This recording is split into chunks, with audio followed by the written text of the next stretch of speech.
Hello students, good morning all of you. Welcome to a tutorial of Vinayak Intermediate College, Khazrat, Ayodhya. I am Dharmendra Pandey. I will teach you mathematics class 11th. आज की इस video में हम लोग समांतर श्रेणी के कुछ प्रश्न हल करेंगे।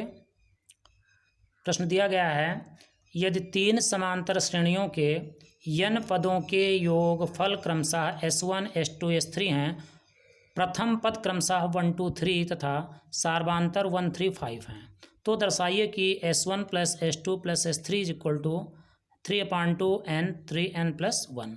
यहाँ हम लोगों को S1 के लिए a का मान 1, S2 के लिए 2 और S3 के लिए 3 दिया गया है।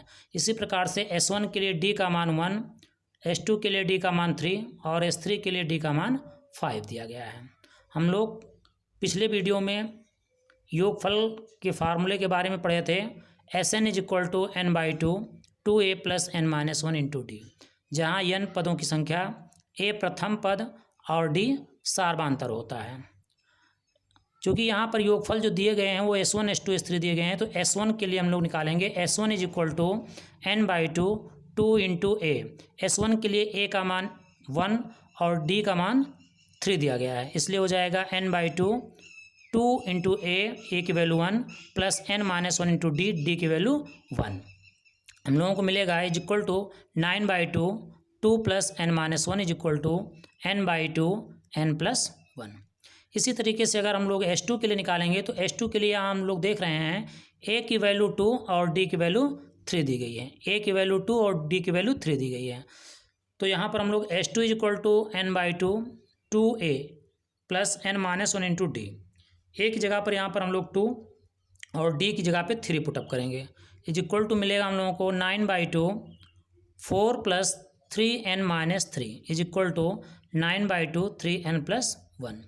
ठीक इसी प्रकार से अगर हम लोग S3 के लिए देखेंगे तो S3 के लिए a का मान 3 और d का मान 5 दिया गया है। S3 निकालेंगे हम लोग, S3 is equal to n/2 2a की value 3 plus n-1 into D की value 5 is equal to n/2 6 plus 5n-5 is equal to n/2, यहाँ पर हम लोगों को मिलेगा 5n प्लस 1।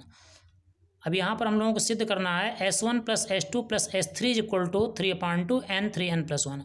हम लोगों को S1 मिल गया, S2 मिल गया और S3 मिल गया।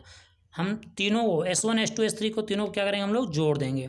S1 plus S2 plus S3 is equal to n/2 n plus 1 plus n/2 3n plus 1 plus n/2 5n plus is equal to हो जाएगा 9/2 n प्लस 1, यहाँ n/2 इसमें भी है, n/2 इसमें भी, n/2 इसमें भी, कॉमन ले लेंगे, मिलेगा n प्लस 1, यहाँ पर बचेगा प्लस 3n प्लस 1 प्लस में 5n plus 1, n plus 3n plus 5n 9n 1 plus 1 मिल करके 3, तो यहाँ पर हम लोगों को मिलेगा 9n plus 3।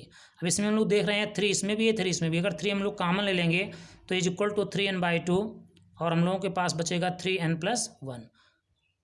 S1 plus S2 plus 3 is equal to हम लोगों को मिला है 3n/2 3n प्लस 1। तो यहाँ हम लोग देख रहे हैं, हम लोगों को सिद्ध करने के लिए भी दिया गया था S1 plus S2 plus 3 S3 is equal to 3/2 n 3n plus 1, और यहाँ पर हम लोग प्रूव करके देख चुके कि तीनों को अगर हम लोग जोड़ देंगे S1 S2 S3 को तो वो 3n/2 3n प्लस 1 के बराबर होगा। थैंक यू, शेष अगले वीडियो में।